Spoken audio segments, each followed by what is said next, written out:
I don't want to talk.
Mullins into center field. It should do it.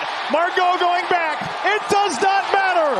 Adley Rutschman will score. And the Orioles, who clinched a postseason berth just a few minutes ago, seal their fate with a walk-off win. A clincher, a walk-off. Control of the American League East. Now that's not bad for a Sunday. Hi, folks. Welcome to the Sports Talk with Chris Heidel. We're back on a Monday after taking 2 weeks of different things because we had, Labor Day. I had jury duty last Monday at this time. So we're back from now until probably, Christmas? We'll be on Mondays. Yeah. So, and go Orioles. Go Orioles. Yes, the Orioles. That's what I'm talking about. Go O's. Yes, they clinched the playoffs for the first time since 2016. And they have a chance. They have 13 games left, and if they win 7 out of 6, they can win the American League East title. And get this, they haven't won 100 games, Matt and Adam, since 1980. Wow. Yeah. 1 year before I was born. Yeah, I was born in 1981. Wow. And the Orioles folks don't realize around here, Baltimore Orioles were such a great franchise from 66 to 1985. Yeah, that's given. 1980 was the last time they won 100 games. Exactly. So, hi, guys. I have a new look tonight. I'm Chris Heidel. I decided to shave off my beard so I don't look like a mountain man. Yeah, feel like Chris, you have a new look there. Yeah, I got rid of it tonight because I got tired. You know when you get a beard and it gets a little bit puffy out, and you look in the mirror and you go, "Yes, who are you?" Yes, it starts to itch, doesn't it, Chris? It does itch, and then it gets annoying, So yeah, that's why. Yeah, it's called. Yeah. That's Adam Rise, and that's Matt Cecchinelli tonight here on the show. We got 2 shows in one. Okay, here's what we're going to do tonight. In the first hour, big game down in Death Valley this weekend between the number 4 Florida State Seminoles taking on the unranked or if you want to look at the coaches poll, number 23, Clemson Tigers in Death Valley, 12 noon kickoff on ABC. And this is basically everybody's been talking about this since Media Day? Yep. Yeah, we were talking about it back in July. So it's gonna come this weekend. And it's going to be a great battle between both. Florida State, is limping in after blowing a 17-point lead, and I almost lost all my hair last Saturday. Because I got. And I was like sitting there going like this, going, "What are you doing?" You know how I feel, Chris. And then we scored, and then that turnover, we got that penalty on Boston College, and then they were like, "Well, that game's over." I'm like, "Yes," and then I'm like, "Let's go." But. Now they roll into Death Valley to take on a Clemson squad that basically on Labor Day night got embarrassed by Duke, at Duke. So everybody's thinking that Clemson is not Clemson of old, but I'm sorry, these two schools, they don't like each other one bit. Nope. It was now Chris Matt called, and don't forget one time it was known as the Bowden Bowl. Yes, the Bowden Bowl. Yeah. So we got a treat for you folks tonight here on the show coming on. Around 7:45, we have a former Florida State wide receiver who played back in the 70s, who didn't play Clemson during they only played Clemson in the 70s once in a while until Bobby Bowden showed up and made it as a permanent thing on the schedule. But he did work with some of the Florida State players and some of the Clemson players as a sports agent. Phill Williams will be joining us. He will talk to us about what's it like working on both sides of the football. Is there any hatred? It's not like, if you want to say a rivalry, to me, I'm thinking Florida State, Miami, and you start fighting, and that's not me. Or Notre Dame and Miami, the blood in the tunnel, we talked about, Yep. Or Notre Dame USC. Right. Yep. And then also joining us on the show, former Pittsburgh Steeler who played at Clemson, Levon Kirkland, will join us, and he played for Clemson back in the day with Florida State, and back in the heyday. So he knows all about Deion Sanders. He all knows about the punt Ruski and the Deion Sanders taking the punt back in the mud in Death Valley. So and around 8:05, we got to give props to Coach Shinnick. He finally got off the schneid. Got the monkey up his back. Yeah, got the first one. I talked to him this morning on the phone because I called him to make sure he's all set. And he's ready to go. He loves using the phone. He goes, it's a lot easier than, I'm like, I'm so sorry about, our technology sometimes. He goes, it's okay. It happens. But he likes talking, to us. But we're going to talk to him about Morgan State. And this weekend, they're home against Norfolk State. So that's going to be an interesting. And Norfolk State lost to Virginia Union earlier in the year. Matt, remember that video? Yes. The crazy video? Oh, yes. Yeah, so last Friday, myself made a trip down to College Park to watch the Terrapins, the Terps, take on their former rival of the ACC, the Virginia Cavaliers. And it's funny. They haven't played each other since 2013, but there's still hatred around that campus for University of Virginia. If you're in a rivalry, you still play each other no matter what. And I guess what happened was they went to the Big Ten. Chris Madison, I can give you guys a good example because here where I live in North Carolina, we have a really huge high school football rivalry between Tuscola High School, which is my alma mater, right, and Pisgah High School, which is located in Canton, North Carolina. And for the last couple of years, Pisgah High School couldn't have a home game because of Tropical Storm Fred basically ruined their stadium. So last year, the Tuscola Pisgah game was supposed to be played at Pisgah. Well, they moved it to Tuscola, and this year's game, guys, is taking place on Friday, the 13th. Friday, October 13th. Oh, geez. And I can say I will be there in my black and gold, cheering on my alma mater. It's the high school football game I go to every year, and I always see a bunch of friends. So nice. So yeah. So I know all about rivalries. Yeah. So last night, on Friday night, Maryland, was down 14-0 to the Cavaliers. They had a freshman quarterback came in because there was a guy from Monmouth University who we saw in the ACC kickoff. He was replaced last week in a game against JMU the week before. So the freshman quarterback took over, and he was confusing the Terps defense in the first quarter. They did flea flickers. They did, it was really interesting. It was 14-0. And then Maryland's offense just took over in the second quarter, scoring 42 unanswered points and winning 42-14. And now they're 3-0, and they hit on the road to Lansing, Michigan this weekend, and taking a Spartans team that's having some major issues with their coach, who is right now reported that he is basically going to be unemployed by the time this day tomorrow, pretty much. So I guess he needs to get his unemployment papers working.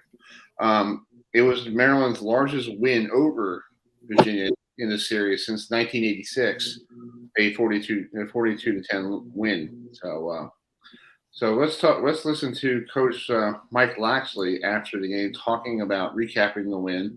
And I talked to number 3 from Maryland, the quarterback. It's really hard to say. Nicole and I last night were trying to say his brother's name watching it on Sunday Night Football. It's Tolu, so. Tulia, I think it's Tulia. I call him number 3 because it's a lot. I like number 3, yeah. Yeah. So here's Mike Loxley after the game. Sure. Start off by first giving Virginia credit. Coach Elliott and his staff had their team ready to play. Came out, did a pretty good job in the first quarter of jumping out to a 14-0 lead. But, once again, we responded. And as I told our team, I think I have enough proof that we're a team that's built to overcome adversity.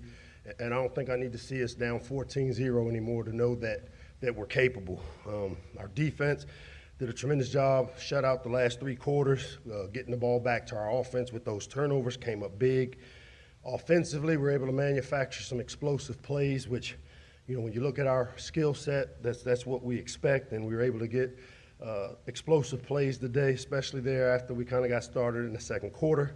And then obviously on special teams, anytime special teams can set up a score or score, and the true freshman there, Brayton Wazlowski, I'm sure a bunch of people question, hey, why is this guy back there, especially after the first 2 decisions he made on those first returns. But on that third one, you saw why we did it. He's a guy that has the ability to make explosive plays. He did it a bunch during training camp, and so we're looking for a guy that can give us a spark in the special teams return game, and he was able to do that, and he kind of got us going. But obviously we're not playing our best football, and for me, there's some things I can do better to help us get off to a faster start, and I'll get those things done here this week as we head up in the conference play. It's always good to be able to make corrections after a win, and I can tell you we're still not playing our best football, but yet we're able to, I think 69-7 after the first quarter, the last couple of games, and that's a tremendous sign for us as a program. We're going to build off this and get ready for conference play. It's always tough in the Big Ten on the road, so we've got our work cut out for us, but I know we're looking forward to getting back in here on Monday, get this one behind us, and start preparing for conference play. With that, I'll open up for questions. The head coach of the Maryland Terrapins, they're 3-0. I asked a question in the group session interviews with, and thank you to the folks from Maryland Athletics for using that. Let me use that clip from Mike Loxley, because I tried to do it myself on my camera. It looked really bad. It was terrible. So anyway, I had a chance to talk to this guy. He's the quarterback from Maryland, number 3. His brother plays for the Maryland, plays for Miami. And he started out slowly, Adam and Matt, in the first half. He was completely disarrayed in the first quarter. And I asked him, what did you do to change yourself from get rid of that slow start to get back into the groove? And this is why I asked him after the game. You had a slow start. What did you get to get yourself started up? How do you, do you just regroup? Do you say to yourself, like, this is a whole new ball game, regroup? What do you do? It's more of a, when things aren't going, as planned and stuff like that, you always want to refresh your mind. You don't want to hop on the the plays that we did bad or stuff like that. We knew we were just beating ourselves, like you said, lining up, knowing our assignments, alignments, and stuff like that. But I think it's kind of part of the jitter, all our jitters and stuff like that. But once we get comfortable, I think that's when we start going good. But like I said earlier, we just got to continue to start back. Yeah, now you got to go to Michigan State. That's where it's something that you guys don't do really well in. Yeah, Michigan State's a hard place to win. So what do you guys have to do to use the same mindset here? I mean, yeah. Well, first we're gonna enjoy this win. We had a short week, especially coming off of Saturday 7:30 game, and we had another night game. So we're gonna enjoy this game and get back to the drawing board and get ready for Michigan State. Obviously, it's a hard place to play. I think our stadium's a hard place to play at too. We just gotta go in there and do our job.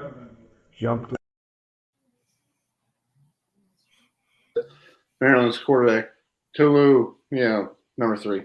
It's a lot easier to say. Yeah. So Maryland's off to Michigan State this weekend, and it's on not on ABC. It's actually on NBC because that's a 3:30 game, and to follow that game is the battle in South Bend between the Irish and Ohio State Buckeyes. Oh yeah, and game day is in South Bend. We need a good old Keith Jackson to do that broadcast. Poor he's not around. Jackson. I hear Keith Jackson. Welcome to the horseshoe. Now, see something in Indiana. It's one of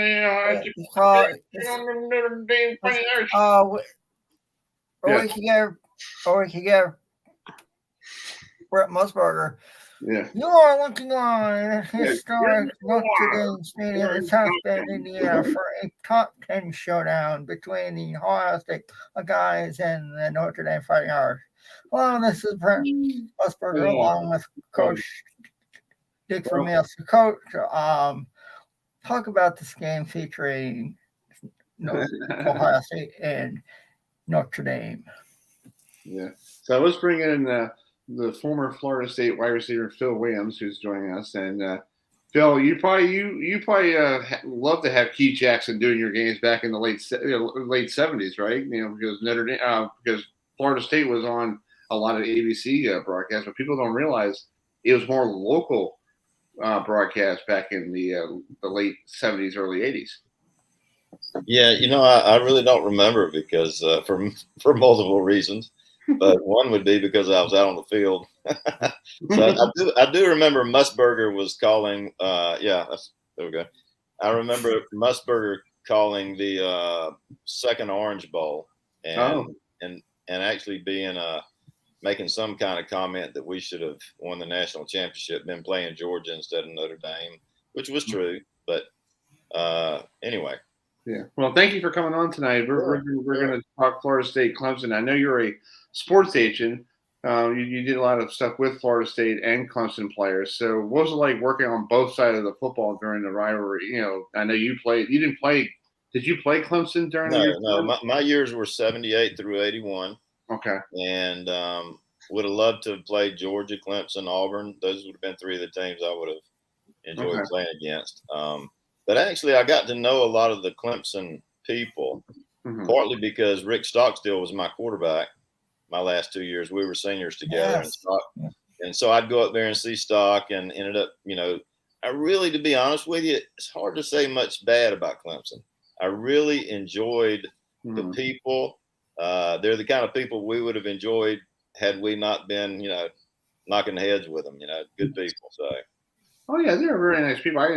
We have friends down in Clemson and with the media, and they're very nice people. There's one guy who Trevor Groves. His parents live in Frederick Maryland, and I'm like, you went to Clemson and you're from here? What is wrong with you? I was like, you should stay in the state of Maryland. What's the deal? But he's a great guy. He does a great job with his publication and everybody down in Clemson, to me, when I meet them at media days, they're nice people. Yeah. They bring them at home.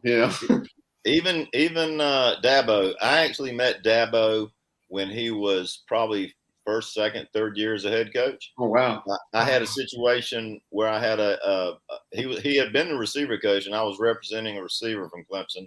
Mm-hmm. I won't get into all the details of that, but I'll tell you what, you couldn't ask for a nicer, more genuine guy. I mean, I remember talking to him one time, I had to call him for some reason. Yeah. And he answered me. He was at his boys' baseball game, and we just talking about family and stuff. You know, I'm an agent, right? Yeah. Most coaches don't think too well of agents, but I think through Stocksdale and having played the game, he saw me a little bit different probably. And so all I could say, it was a genuine guy, really liked him, really respected him. You start having a whole lot of success, you know, you're going to run into some things, you know, it's tough. You start making about $10 million a year and winning all these things. I mean, it's just tough to navigate all that stuff, you know? Yeah. I have a quick story for you. The ACC used to do this teleconference call every Wednesday with all the coaches. And you pick up the phone, you press one, and Dabo was like the first one, and I asked him a question, and they went to the ACC championship for the first time against North Carolina, one of them, and I raised my hand for a question in the press, and he goes, "Wait a minute, I know that voice from somewhere, and I hear your voice, and are you on the Mike Flynn Wednesday afternoon teleconference call?" And I'm like, "Yes, sir, I am." He goes, "Well, I'm glad to meet you face to face. And now I know your voice." And like for the whole, and he called me out during the press conference, and I have the video, and I showed it to like a bunch of people when I got home, and people are like, "That's pretty cool." And for the whole weekend, everybody's like, "Hey, Chris, how you doing? How's everything? Nice, how you doing?" And then when I got back, I'm like, "I'm just a number now," But every time when I see him, he's really grateful. He's really nice. He looked at me one time and he said, "Well, don't get in trouble, okay?" I was like, "Yes, Dad, no problem." Yeah. So, I like him. I know he's right now, he's on the other side of the football this weekend, and we all here are big Florida State fans, and we want to take our conference back. But hey, I don't mind if Clemson represents the ACC again. It's okay. It's fine. Dabo's a very nice guy. That's where I look at it. So, anyway. That's my soapbox. Adam, you have a question? Yeah, it's called. Now, what do you think of this year's Florida State team, Phill? People think that this is going to be the hardest game of the year for the Seminoles going in Death Valley. So, do you think Florida State has a shot to reach the college football playoff? Yeah. So look, I always laugh when I hear about experts predicting things. There's no such thing. Mm-hmm. I mean, you can call yourself an expert and you can predict things, yes. But as far as predicting games, I don't really get into that. As far as talent goes, I still have a little bit. I hadn't been an agent for a while, but I did it for a long time, and I'm pretty confident that I can look at the team that Florida State has, or that Norvell and those guys have assembled, and just from a across the board talent standpoint, you're always dealing with injuries and other things, right? And coaching, blah blah blah. But I tell you what, from a talent standpoint, yeah, they got a chance, probably as good as anybody, to compete for the playoffs and then for the championship. But you gotta, I watched that game like everybody else. Kudos to Boston College, but there's just a handful of things you look at and you go, sooner or later they got to figure out how to stay in their lanes to keep the quarterback from running. And how are these guys getting so wide open?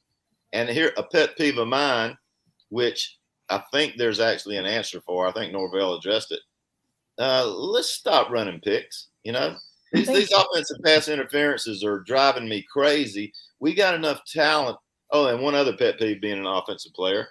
Let's just run some curls and square ends and some intermediate things. And we got the athletes to do that and just get some slants. Let's just quit throwing the alley-oop every time. Make that you know what I'm saying? When I say alley-oop, down the field, jump ball stuff. Yeah. We got talent there, but let's run some basic stuff. We got the talent to do it if we do that type of thing. That's my opinion. So. Yeah, I do have a video from you. You told me about this LSU, catch you did.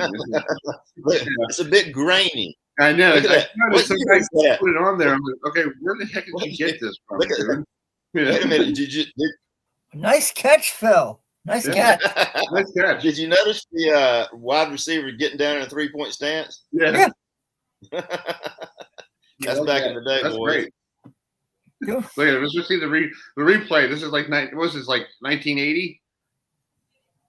Yeah, that's 81. That's 81. The year, cool. The year I was born. No. We got 3 angles of this thing. That's great. See, the guy covering me ended up being a long-term NFL player, by the way. Yeah, nice. Well, let's bring in Levon Kirkland. He used to play for Clemson, and he spent his days in the NFL with. And I know, Levon, I know you were with the Pittsburgh Steelers because I was doing some research. You you made it to the Super Bowl against the Cowboys in '95, right? Correct. Yeah. And that was Bill Carroll's first Super Bowl, and you guys lost to Deion Sanders, who's now running his mouth in Colorado. Yeah. Right. So. We did lose to those guys, yes. Yes. Well, thank you for coming on tonight, and thank you. Thank you so much for having me. What is your take on this weekend's game between Florida State and Clemson? Because I know you played against Florida State. Back when you had the Florida State had some great players like Deion. Were you with Deion? Playing against Deion? I know you had. I played against Deion my first year. Okay. My freshman year in '88. We lost that game. The punt Ruski was made famous that game. And then the following year, we played you guys in Tallahassee, and we ended up winning that game. I think we came off. I mean, I think we scored like maybe 21 straight points that game. We had a really good game. So it was we wouldn't – I don't think Florida State they weren't in the ACC at the time. Right. So we just had a 2-year thing with those guys, and they won one, and we won one, and then for a long time, Florida State dominated for a while, and then kind of flipped a little bit here recently. So it's a good rivalry. I think that Florida State has added a lot, especially when they first got there. This game this week, I don't know. If I'm a Clemson fan, I'm concerned. Okay. Yes. Yeah, you're concerned because of Florida State's high-powered offense, because what they did, a couple weeks ago against LSU in the second half, just taking over, and Jordan Travis is a good quarterback, and I can't believe Louisville got rid of him. If you look at his stats, he's only played 2 games at Louisville, transferred to Florida State, and then it's been Florida State ever since. I'm like, if you're Louisville, what were you doing? It's like you should have kept that guy. Sometimes you really don't know how a player's going to pan out. I mean, right. It looks like Louisville should have kept him, but sometimes you don't know the circumstances. Maybe it was him that said, I'm out of here. Right. I don't want to be behind. He must be behind Lamar Jackson, probably. That's probably why he left, probably. Oh, right? no, I don't know if he's behind Lamar Jackson, but that's a good reason to leave. But you got to understand that Lamar if that's the case, Lamar was going to leave early. So stick it out, and you could be the starting quarterback. But he's done a great job with Florida State, really has, and they're really rolling right now. I really like what they do on the outside with the two real big guys that you guys got. That's going to be a problem, and I think Florida State defense gets after it. Yeah, I think they get after Jared it. Verse. Yeah, Jared's great. Levon, Chris and I went to the ACC Media Day in Charlotte, and Jared was there, and I was like, you look at him, and it's like, and he came from Albany, and he went to Florida, and it's like, and he hardly had any offers, and it's like, look at Jared Verse now. It's like, I think Jared Verse is going to play in the NFL. He is an NFL pro. We'll hear Jared Verse's name in the NFL. That is a given. So, so Levon, what was it like for you to be under to have Coach Bill Cowher as your coach right when you played at Pittsburgh?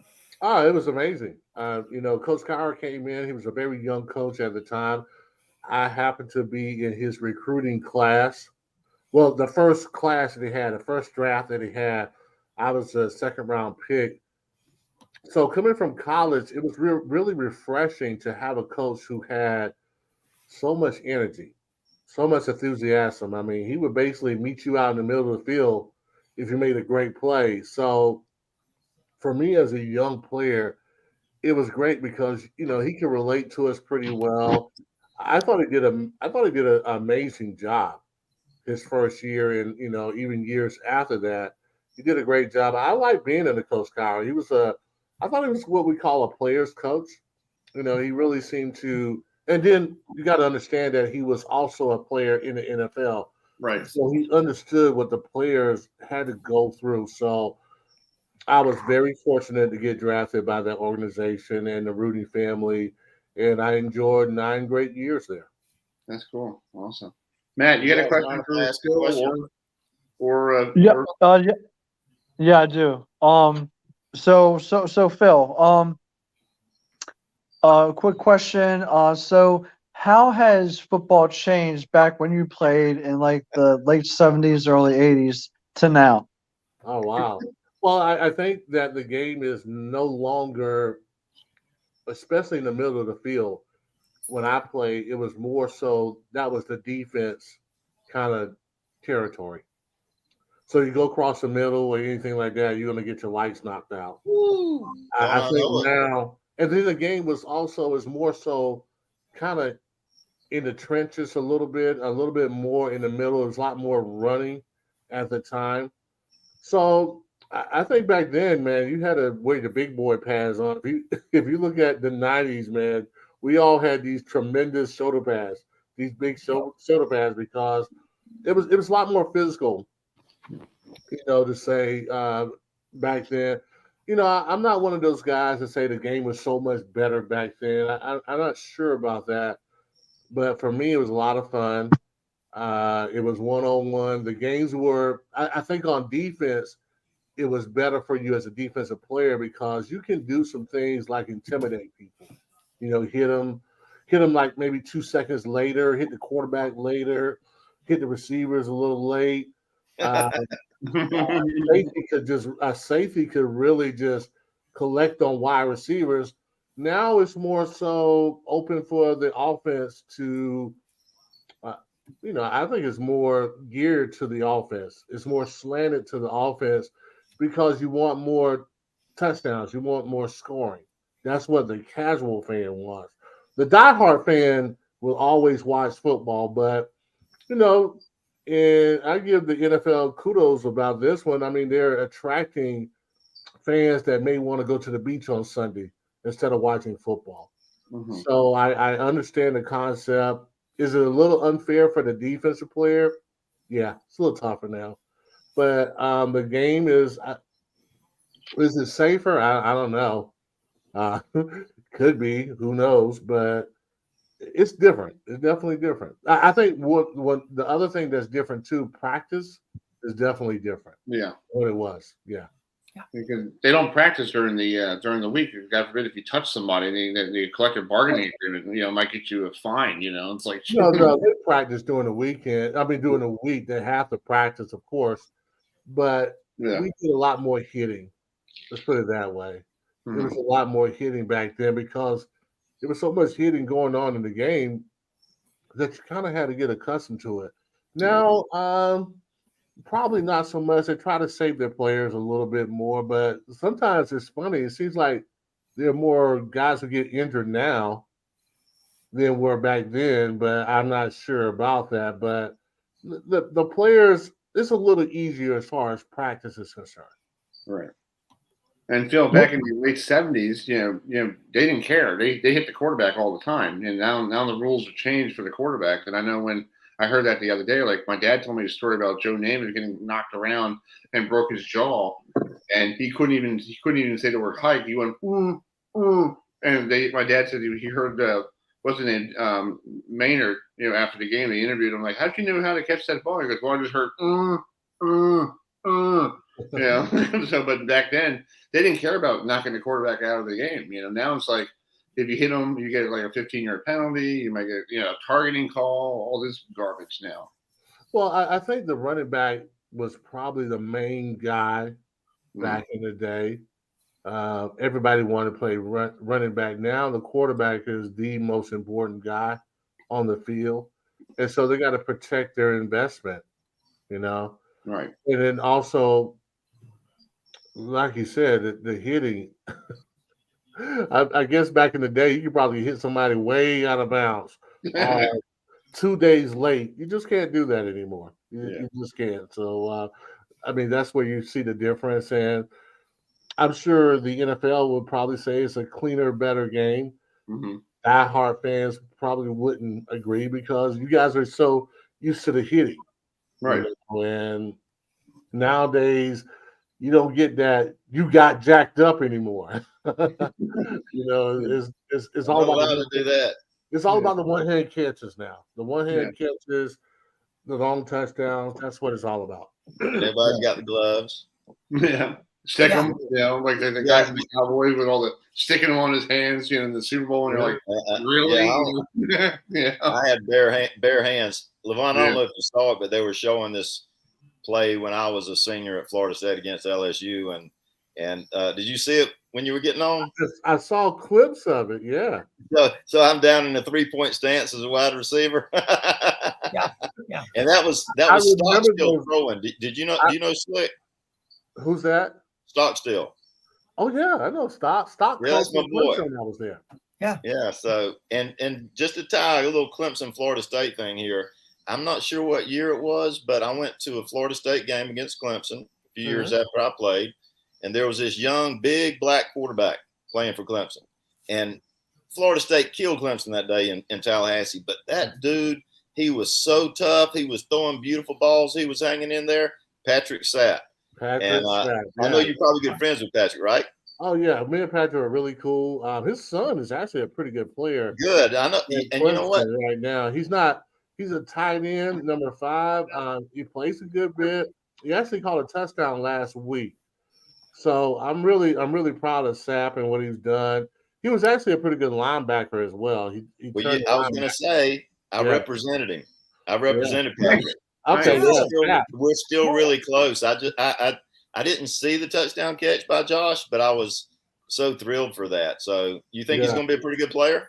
I think he really is. I think he's a guy that probably could use a little bit now to, especially those intermediate routes, those crossing routes, to help Klubnik out a little bit. So, but Patrick Sept is kind of funny. He ended up playing linebacker, but I know he's a quarterback at heart. I agree with you. He was a little bit ahead of his time. Yes, a little bit ahead of his time. The accepted norms. He was a little bit ahead of his time. Right. And we used to talk about that. Culpepper came a little bit after him because they were sort of in the same mold, Yeah, right. Exactly. Levon, I have a guy on the phone here who is the Towson football coach, Coach Shinnick, and he remembered you, and he was a GA at Clemson when you were playing there, and he wanted me to tell you, he says hello. Tell him I say hello. Yeah.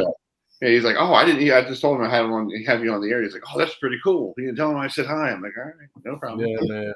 I tell you what, I tell when I came into Clemson, I don't think anybody on even the coaching staff didn't really know who I was. Really? I was like, who's that guy? I was a star guy. Really? I mean, just came in very underrated. But back then, I think you could catch. You can discover guys that maybe weren't getting a lot of press. Right. And you got to think about it. It wasn't a lot of recruiting services back then, internet services, of course not. So sometimes you just kind of see a guy and like, wow, okay, he's a good athlete. And at the time, what I really loved about Clemson, especially what they did with their outside backers, they were really looking for guys who were fast, who were athletic. They didn't really care how big you were. Yeah. As long as you're around the 6'1", 6'2", they felt like they can build you up to be a bigger guy, but they wanted a lot of speed coming off that edge. an outside backer. So I was lucky enough that I was able to be discovered by Clemson and be put in their scheme, and it worked out for me. That's cool. Yeah. Well, Levon, thank you so much for coming on. And Phill, we got Coach on. He won his first game at Towson last week, so Cool. beating Morgan. So we got him on tonight. So thank you so much for coming on. I appreciate it. And we'll keep in touch. We'll love to get you back on when that big rivalry against don't hate South Carolina, right? It's too bad next Saturday. I mean, this Saturday coming up. Okay. Yeah. Yeah, I see you guys. The Clemson fans will get on me, but I've always been very honest. I think you guys. It could be a close game, but I can also see a game where you guys beat us by more than 2 touchdowns. Right. Exactly. But it's going to be a great game. So I hope everybody's enjoying it on Saturday afternoon at 12. All right, man. That'll be good. 12 o'clock noon, man. That's when the game comes on. So. I know. I think it should have been prime time. That's how I look at it. Yeah. I don't know. I don't know if I want to be on prime time right now as a Clemson Tiger. But anyway, thank you guys for having me. I appreciate it. Thank you so much. Thanks for having me as well. Take care, guys. All right. Talk to you soon. Bye. Thank you. All right. That's our Clemson, Florida State playing each other this weekend on ABC. So let's bring in this gentleman who did spend some time down in Clemson. He was a GA. At that time when Levon Kirkland was actually a nobody, because that's what he just told us a couple minutes ago. He's like, he didn't think the coaches know who he was there, Coach Shinnick. So what was like coaching him at Clemson? Well, I'll tell you, I was very impressed. We came in, and they had an amazing team built there, and I came in with Ken Hatfield and Coach Hatfield's first year. And, Levon was, I believe, a sophomore at the time, and you just said, man, this guy flies around. And there, Brinston Buckner was on that team. That defense that year, which Levon ended up being a leader of, finished number 1 in the country in total defense. So Chester McLaughlin was on that defense. Oh, wow.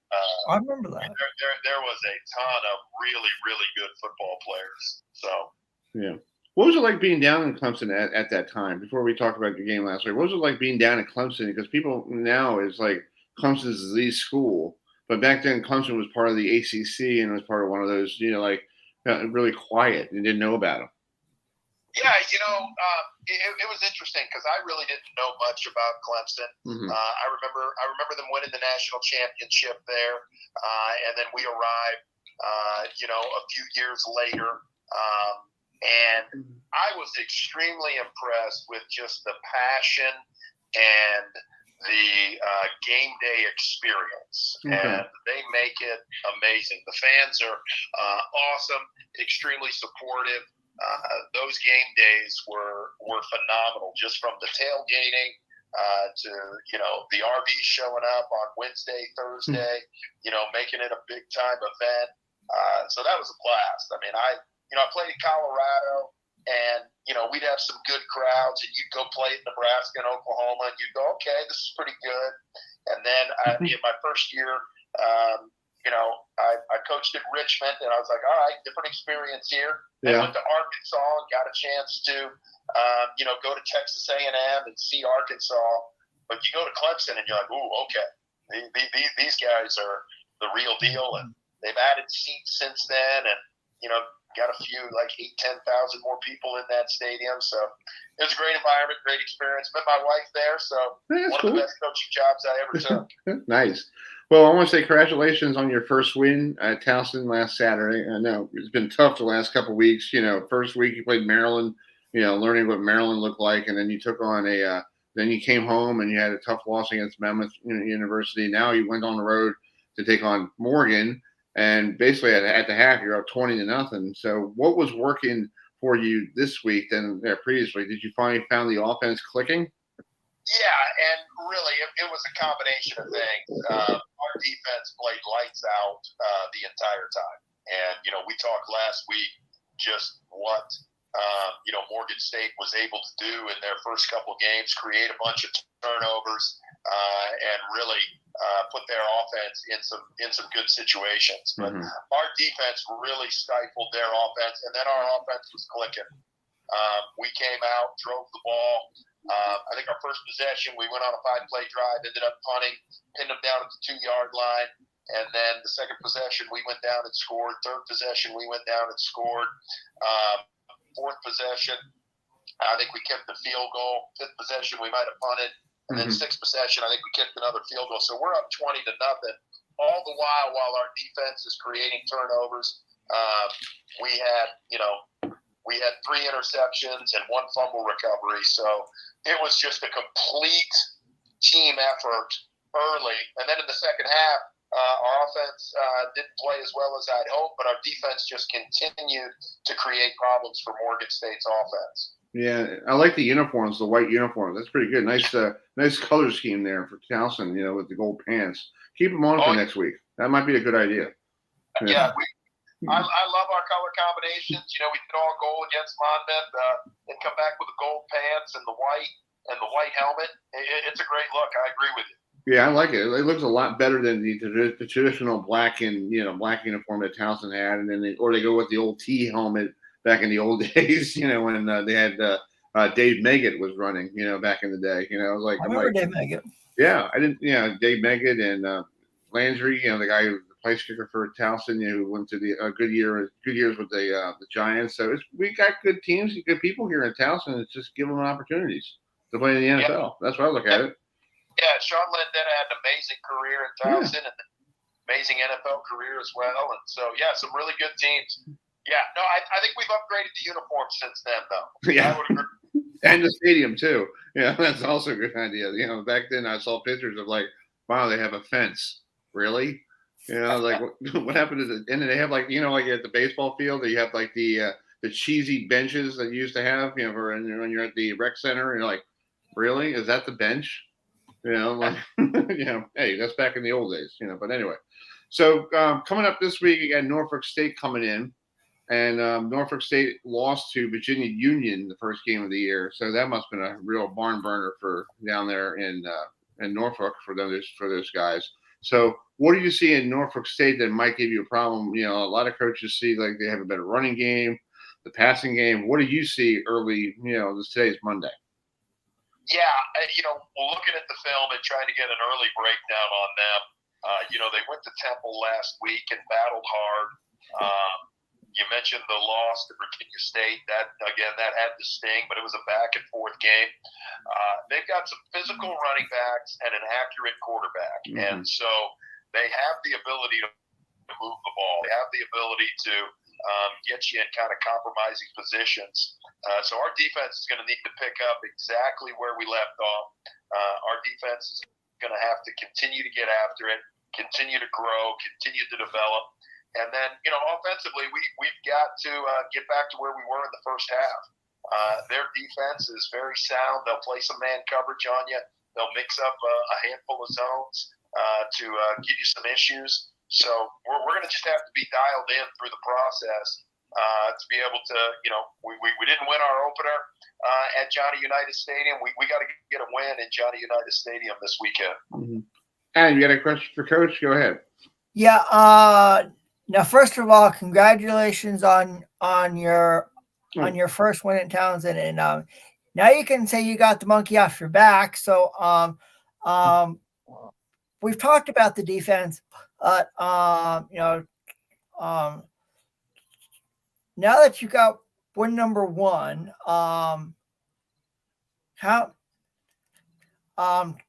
just talk about how eager you are now to get win number 2.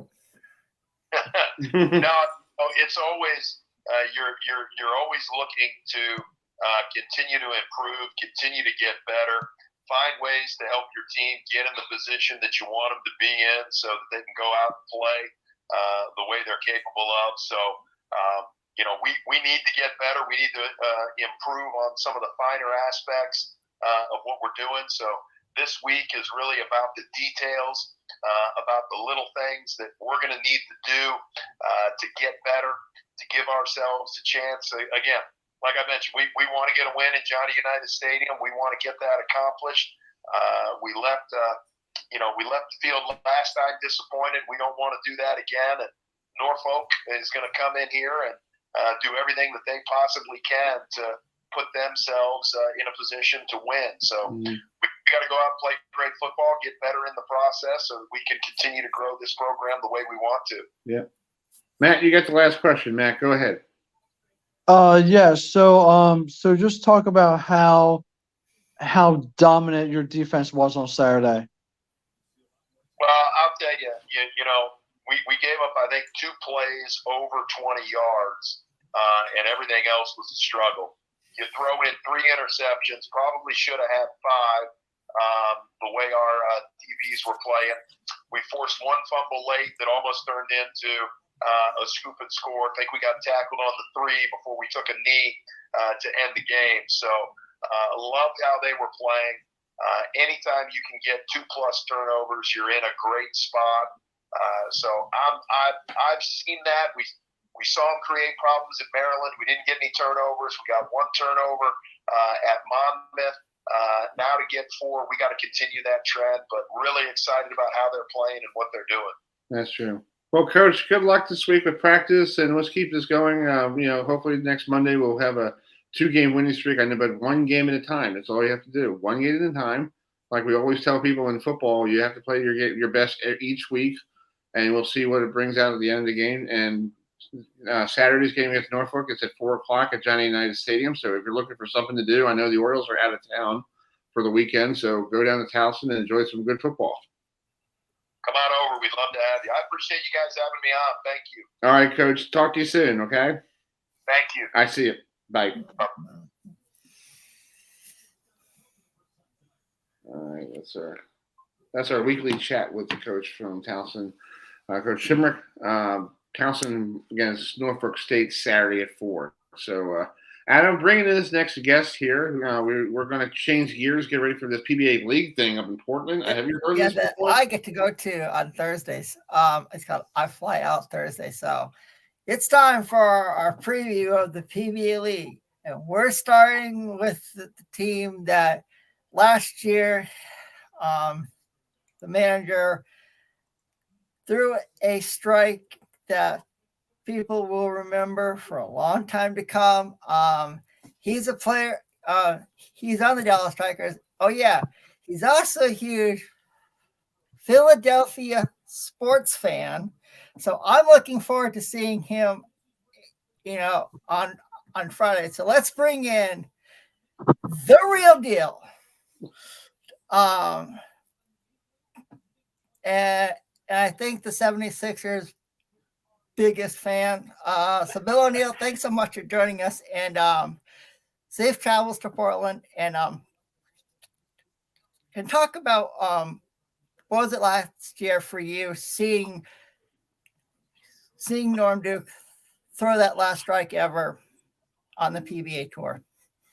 Well, first of all, thanks for having me, Adam. Thanks for that intro. Look forward to seeing you this weekend up in Portland. Yeah, just bowling with Norm for all those years was incredible. He's somebody I learned so much from, and just being around him and listening to all the things he would say and just the way he went about his craft was something that I learned so much from, and you know, it's rare that you can, you know, rub shoulders with someone like that and be able to pick his brain over the course of time, and to be able to share his you know, his last shot as a, you know, a touring professional was pretty cool, and something I'll definitely never forget.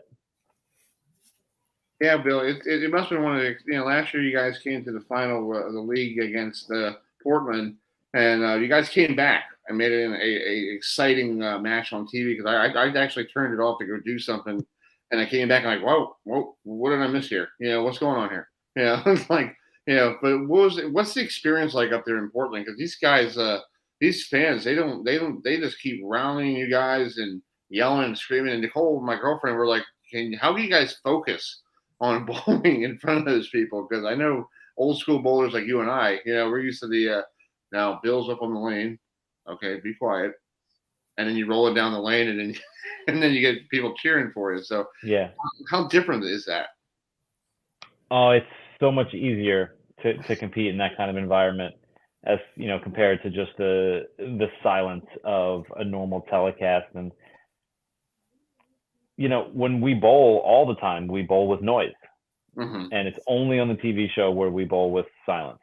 And so people think that we enjoy that and that we want the silence, but it's not true. We prefer the noise because you can hear, when it's silent, you hear everything. Every pin drop, every time somebody moves, every time somebody coughs or sneezes, you hear it, and it startles you because it is so quiet that when we're in Portland, it's so loud, the noise is going, you hear nothing.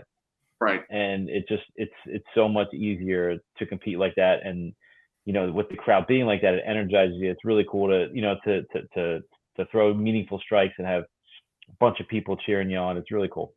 You mean like having me up there flying over 2,000 miles from North Carolina to Portland every year to see you guys compete? It's like I tell people, if you've never gone to the PBA League,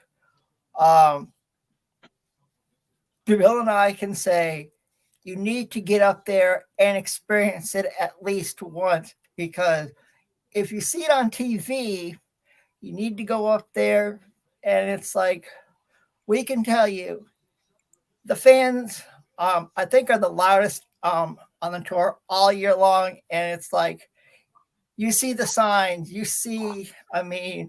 people dress up in crazy costumes. It's like, it's nothing you guys experience. And it's like, it's going to be weird, that it's in September this year, because last year, you remember, it was in July, Bill, and it was hot in Portland. Yeah. So it's like, now, since you are a Philly sports fan, let's talk about the Philadelphia Eagles, and they have a quarterback that can hurt you. So my question to you is, can the Philadelphia Eagles win the NFC East this year? Yeah, obviously, I think they can. They're a really good team. They're 2-0 now. They started off a little slow, probably not as high firepower offense as you would expect, but 2-0 is 2-0, and I think Dallas is really, really good. So it's going to be really tough to win the division, and nobody's won the NFC East in back-to-back years in like 20 years or something. So it's something that's could be coincidental, it could be something to it, I don't know, but it's going to be a tough division for sure. I was scared you were going to pivot to the 76ers, which I had no interest in talking about I could ask you about David Harden. I'll say that. I got nothing for you on that. I was like, when I saw the 76ers with all the stuff going on, I was like, oh, Bill must be happy about that garbage right now. Listen, it's like every off season's the same, Yeah, you got Philadelphia. You got to love it. There's always something going on. Yeah, you got the Phillies who they went to the World Series last year, and this year they're still in the running for a postseason if they didn't get eliminated yet. No, they're in they're at the top spot in the wild card right now, okay, so it looks like they'll be in the playoffs again. So yeah, I'm a Mets fan. We just took a plump after we lost. Oh yeah, so you haven't paid attention in a couple months, yeah. Yeah. I won't say who.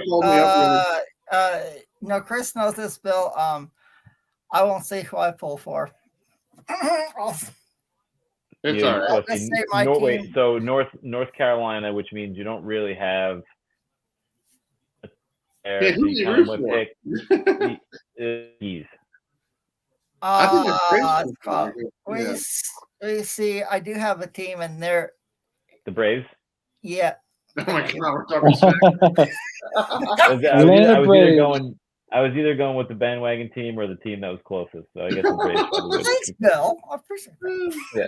Oh my God, this is fun. And I know another guy who's a Yankee fan. Matt, do you have a question for Bill? Because Yankees right now are like the Mets. We're trying to figure out if we're playing golf next weekend.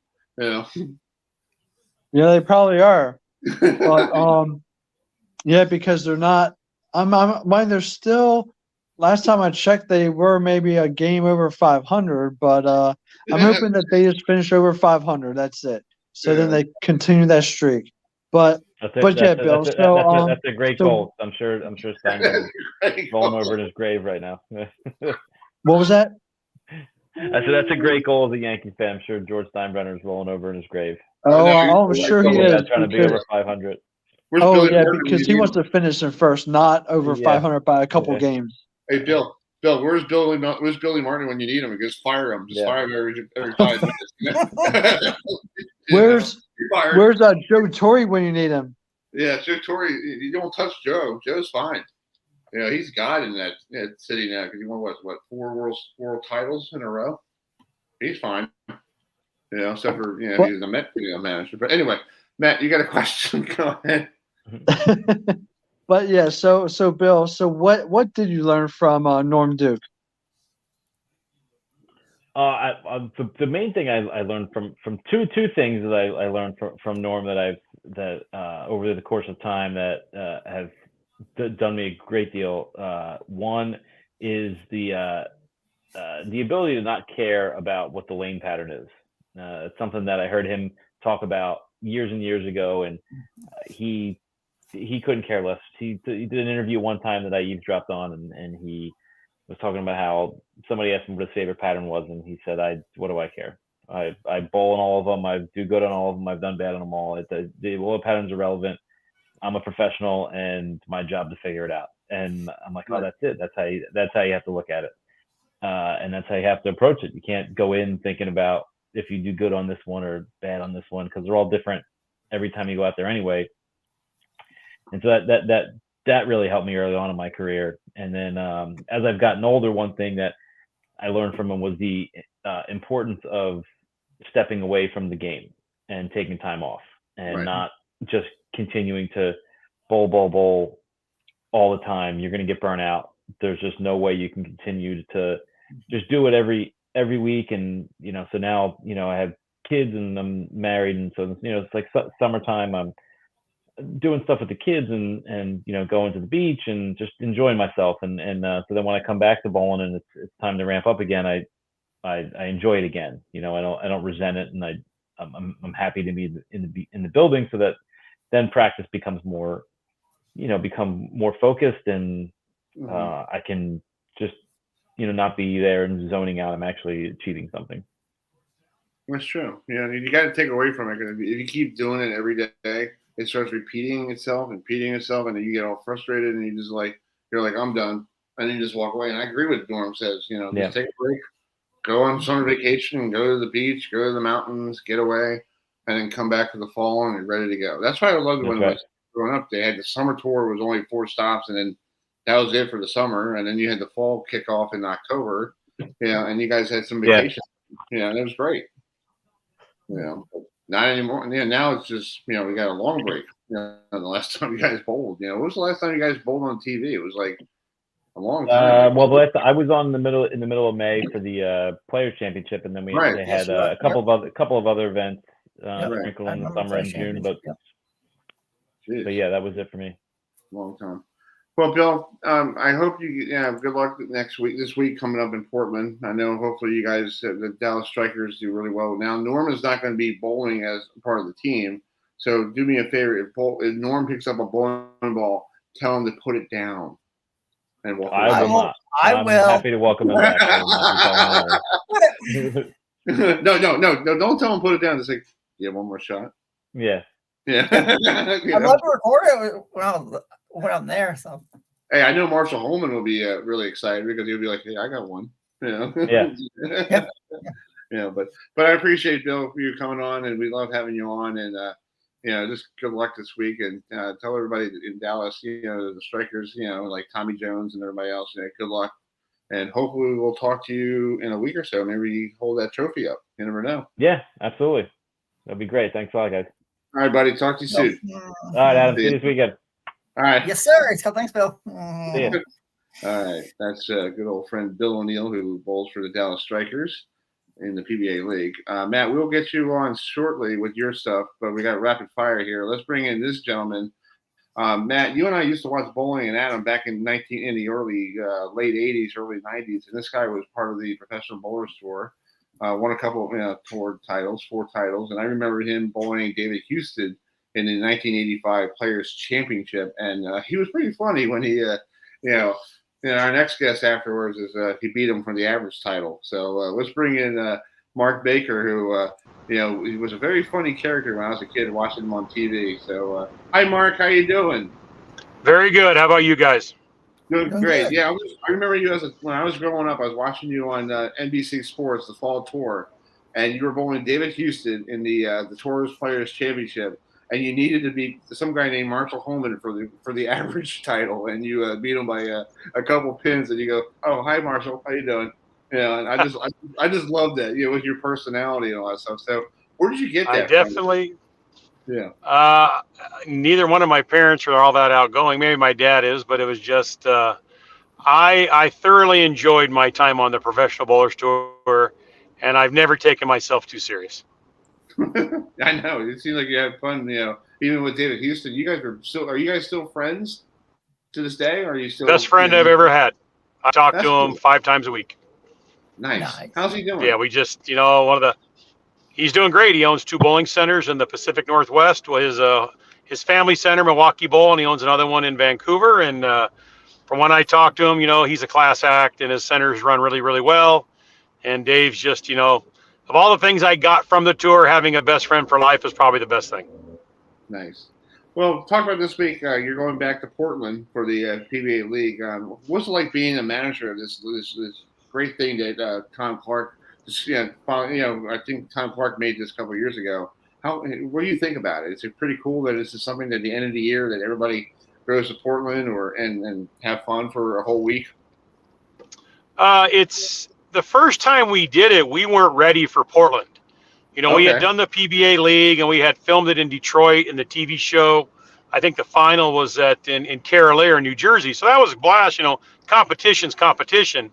And then next year we said, hey, we're going to go to Portland, Maine, like in February or March. And we get there and it's freezing. And you walk into this little tiny 10-lane bar/bowling center. And then we watched them introduce the Pro-Am and the roof came off. We went, oh, this is different. And then the very next day we did the taping and all the players got nervous. Parker missed a spare. Pete missed a spare. I mean, they couldn't make a spare because we'd never heard the crowd that loud, or we never had the crowd on the approach with us before. That was very cool. Yeah. And fortunately, that first year we ended up winning that tournament, and it's been a staple of my life ever since. And if you're ever going to go to one event, you got to go to Portland. You can't describe it. You got to be there. Yeah, like Adam keeps telling me all about it, and I would like to get there one day if I have the funds to travel to Portland. But he goes every year, and he loves going up there. So, Adam, what do you like about Portland that maybe Mark has the same viewpoint about Portland? Well, let's see here. Well, first of all, I think I think what Charlie Mitchell has done with Bayside Bowl is incredible. The first, it's called that when the first time I watched the PBA League from Bayside Bowl, I was like, you've got to be kidding me. So every year, as Mark knows, every year I take a week and I go up to Portland, and go see everybody. And Mark, it's like a lot of people know that before bowling, you played basketball, and what was the transition like from playing basketball into bowling? That's a pretty good question. Basketball was my first love, and bowling was something I did to keep score. I didn't bowl. I kept score for a couple of years and just wanted the money. So I was making, $15-20 a night, and it was a great way. And then, some people wanted me to join a league with my mom, and I was 140, then I was 180, then I was 210, then I went on tour. So bowling was a lot easier. I was only 6'4" in basketball, so sooner or later that became not a lot of 6'4". Yeah, just 6'4" wasn't a good size. I was a very, very good high school player, but I was nowhere near a Division I ball player in basketball. So bowling was a better option, and I loved it, and I got a chance to see the United States for free is why I looked at it. So bowling's been very good to me. Yeah. Well, Mark, you had a back surgery. I didn't realize that you had a back surgery in the early 90s, and that kind of ruined your rest of your career of bowling. why is people don't realize bowling is a very hard thing on your body. People don't realize that you got to keep yourself in shape, and you had a back surgery. How did that happen? Did you just work out too much, or it's just over wear and tear? I don't think working out too much is ever a cause of anybody's back surgery. But if I'd have snuck a few more sit-ups in early, I may not have had that problem. It just was a thing. I picked up a trash can lid in my backyard, and I knew something wasn't right. I couldn't walk, went and saw a surgeon, did an MRI, not good news. Ended up having the surgery. I've been pain-free ever since, but 2 years off the tour, I lost the love of the road. If you don't really like the road, the tour is not a fun place to be. And the surgery in effect did end my career. I had a great career. I mean, nothing, not a Hall of Fame career, but I had, a lot of years in the top 20 and 2 or 3 years in the top 10 money winners. So I could bowl a little bit. I won a few titles, made quite a few shows. So the tour was great to me, but the back surgery did end it. There's no rhyme or reason why it happened. It just one day, my disc didn't agree with me, and that was it. Yeah. I know one time you actually bowled against Marshall Holman in the 86 Tournament of Champions, and that was how was it like bowling against Marshall? Because I got him lined up after you. So what was it like bowling against him? To me, it was very surreal because as a kid growing up in Garden Grove, California at Champion Lanes, every day when I got done, I had to throw a double in the 10th to beat Holman in the Firestone. It was never Roth or Earl. It was just Marshall. Marshall was the bad guy of the tour. Marshall earned part of it. Marshall was fun to bowl. He was fiery. Roth was just scary. He was just better than everybody else. So every day I'd practice, I wanted to bowl Marshall for the title. But then, 4 or 5 years later, here I am, and I bowled Marshall for the title in the Firestone. I think I needed a double to make him show up in the 10th. I left the 10 pin. So it was, as I always remember, it was a great match, but that trophy still lives in Medford, Oregon, I believe. Yep. Maybe you want to tell Marshall to bring it with him this week. So he earned it. Marshall bowled a great game. He earned it fair and square. I know. I was kidding. So, Matt, you got a question for Mark? Yeah. So, thinking about all the games and years that you bowled as a professional bowler, what are like your top 3 greatest moments? It has to be the first, my first title when I won in Miami. I'm bowling Bob Hanley for the title, and I've got him kind of beat early, and then I threw a bad shot in the 9th. I got a 5-count bucket, and I made it, but the count was bad. Bob had a really rough start, and he throws 4 in a row. So now if he punches out in the 10th, I need to spare in the 10th. And as being, a young guy that missed a few spares, I really wasn't looking forward to having to make a 10 pin for my first title. And unfortunately for Bob, he threw the first one in the gutter. Ooh. So I was kind of stunned. And then this right hand reached over and grabbed me by the neck. And it was like a vice. And a guy leaned forward, and it was Don Carter, who whispered in my ear, "Hey, kid, congrats on the title. Glad you won your first one at my place." Oh, nice. That's so awesome. The trophy's gone, the money's gone, but Don Carter was the first person who ever congratulated me when I won a PBA event. I don't think many people can say that. Wow. That's so cool. That would be one. Probably winning high average on tour would be probably the second. And I guess the most nervous I ever got on tour was bowling a Pro-Am. I was bowling in Indianapolis at Woodlawn. I was bowling a Special Olympics Pro-Am, and I had the front 9, 80 lanes of kids, and they just basically stopped and piled onto my pair, all 80 lanes. And the lady that ran the whole thing walked up. She goes, "You realize none of these kids have ever seen a 300, so whatever you do, don't miss." Oh, Jesus. And luckily for me, I got the first 2 in the 10th, and my buddy Houston standing there, and he goes, "You can't miss." They were basically chanting my name on the approach in my 12 shot, and, the good Lord let me knock them all down that last shot. So that was the most celebratory strike of my life, and it was just a Pro-Am with a bunch of great kids, and I'll never forget. I've never been that nervous shooting free throws, hitting a baseball, bowling on tour. Sometimes being the manager of this PBA league, when we won a couple times, and Richie Allen needed a mark in the 10th for us to win. I was pretty nervous, but that was it. So I would imagine the PBA league comes in 4th. Wow, that's cool. Well, Mark, I know you're busy driving, so thank you so much for coming on. Yeah, I've driven all of about 1 mile since we started talking. So I'm doing just fine. That's cool. Well, have a safe trip to Portland. Hopefully the flights are not weird with all this hurricane crap. Is over with, hopefully. So yeah, I'm taking a red eye into New York City on Thursday night. Hopefully it all goes well. We flew into New York. I bring my son every year. That's how much he loves it. Take a week off of school. So if New York, it doesn't goes wrong, I can rent a car and get there or take a train or something. Exactly. I'll find a way to get there. Exactly. Well, thank you so much for coming on and good luck this week, okay? Thanks, guys. Appreciate being on the show. All right, man. Talk to you soon. Thanks, Mark. All right. Bye-bye. All right. That's pretty cool talking to good old Mark Baker there on the show. Matt, back in the 80s. I feel like I just want to watch the 85 Players Championship all over again tonight before I go to bed. Hey, Chris, oh, yeah, definitely. That was back in the day. Yes. Don't forget, Mark Baker fouled and gave Marshall Holman the title. Oh, he did. Yes, I remember. Okay. Yeah, I got to watch the 86 tournament. I just remember when I was a kid, I used to be right in front of the television at 3 Yeah, at he fouled. Yeah, He fouled that was like my Holman. Bible. That was my, I just sat there and watched TV and learned all about bowling. And I was happy to see Marshall on TV. I was a kid. I was like, ooh, I like him. I like him very much. He's a nice guy. I just can't remember one time I was watching The Showboat, and it was 1990, and I was watching it the other day, and I still watch the old stuff on YouTube, and it's cool to watch the old stuff. And Holman needed 4 strikes, and he needed 3 strikes. Yeah, he had 4 in a row against Parker Bone, and Parker Bone gets up in the 10th frame and needed a strike, and he left the 4 pin, and you just hear Chris Shangle going, "Oh, about the 4 pin for Parker Bone the third."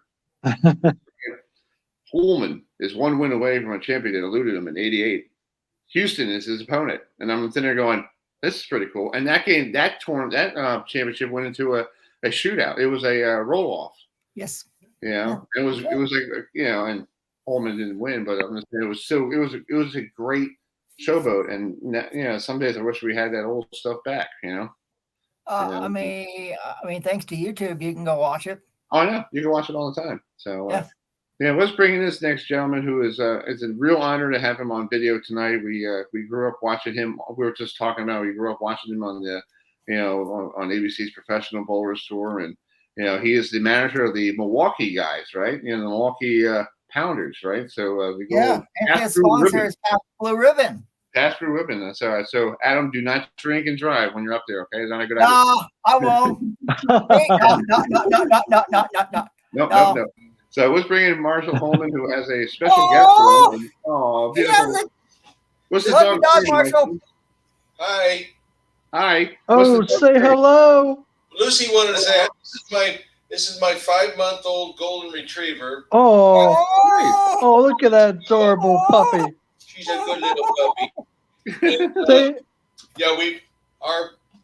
our girl Stella, she passed away in June, and we weren't going to get a dog that soon, but we ended up finding this breeder that didn't live very far, and we got Lucy. So, Lucy, you go play. I got to do this show. Hello, Lucy.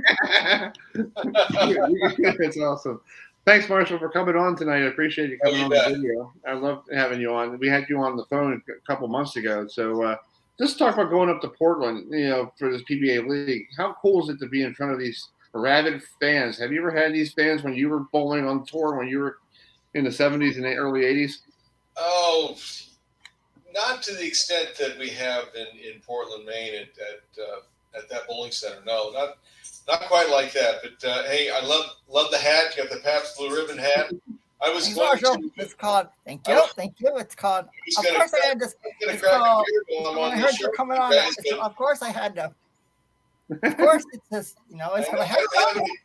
I'm all out of PABST Blue Ribbon, so there'll be no beer drinking on this show. No, all good. It's okay. We had. It's all right, Marshall. It's okay. We had a guy here who did the Navy and Notre Dame, because I'm going to have some what's that beer they have for the Irish beer? I'm like, it's okay. This is a family program. He drinks. Yeah, it's all right.